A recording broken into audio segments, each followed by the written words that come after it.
Our Lady of the Flies. By M.J. Tyrrell. Chapter 1. The Drive. Jack toured slowly down the quiet neighborhood of 100-year-old houses in his white Z28, loving the way the engine purred. His brother said it was a girl's car, because it was white and the baby blue detailing didn't help, but he loved it just the way it was. He pulled up to the curb in front of a big boxy red brick house protected by two giant maples and put the car in park, letting the engine idle. He tooted the horn a couple of times and Tracy leaned out of an upper window with a big smile in her face. She waved. "I'll be there in a minute."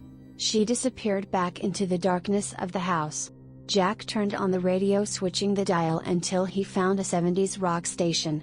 His generation may have grown up on hip-hop and rap, but he found himself drawn to classic rock from the 70s like the Eagles, Led Zeppelin and the Steve Miller Band, and even a little Yellow, which was what was playing now. "Don't bring me down." No truer words were ever sung, he thought. The station prided itself on few words from the DJ, just a bit of news and a couple of ads here and there to keep the lights on. The news started with more dire warnings about climate change and the environmental disasters to come.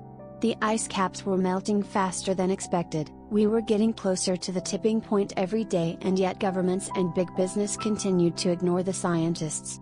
And of course the lack of jobs, that never-ending reminder that things were simply getting worse. Jack reached out and turned the radio down so it was just a distant voice, meaningless.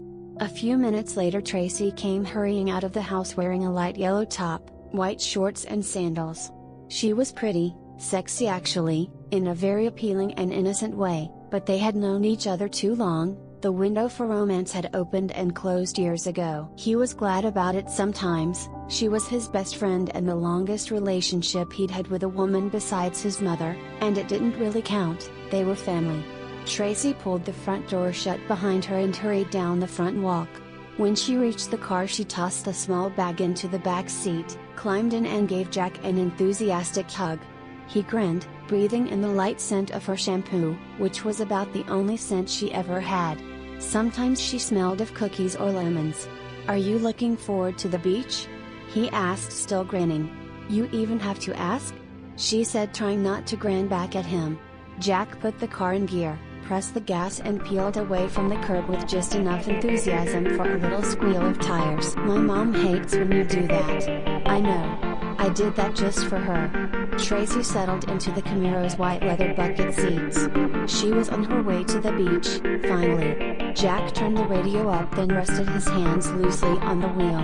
He was still grinning. She wished something as simple as driving to the beach could make her that happy, but she so focused on trying to figure what she was going to do with her life, starting with the next couple of years. She just couldn't relax. The future seemed to be pressing down on her, forcing her to make decisions she wasn't ready to make. The world of adult responsibilities was calling and she found herself covering her ears, metaphorically of course. Tracy liked the vintage car and the retro music. She found it refreshing, a nice change from all their friends who seemed so absorbed by the bleeding edge of now.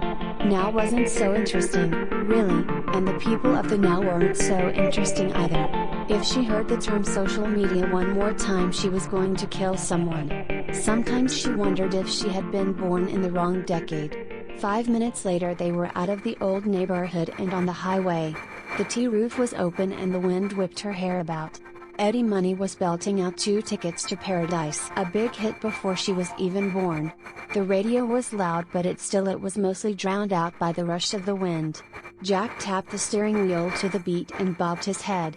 She thought he was maybe even singing some of the words. His mouth was moving. She hoped he was singing along, or maybe he was talking to himself. When people did that it always worried her. Only serial killers talk to themselves, right?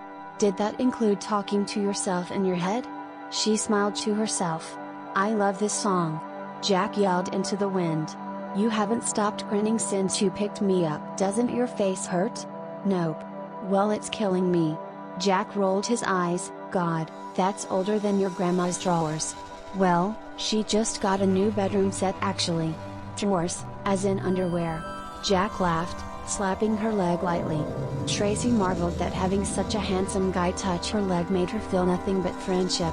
She always wondered why they hadn't dated. Now it just seemed like it would be awkward. They knew too much about each other. He was like the brother she'd never had. They were so much alike. They both hated social media, smartphones, and the attitude everyone seemed to have. They discussed it and determined that the problem was that everyone mocked everything. Everyone was so snide about everything. It was painful. They had turned off the highway 30 minutes earlier and the county road they traveled now was rarely used. Apparently they were the only car on it that day. She couldn't remember passing a single one, but surely they had. She also wasn't exactly sure where they were, but she trusted Jack to get them there. Once, a few years ago, she'd been there with some friends and she remembered enjoying having the beach all to themselves. She hoped she wasn't dragging him there for nothing, although later she would come to wish it had come to nothing.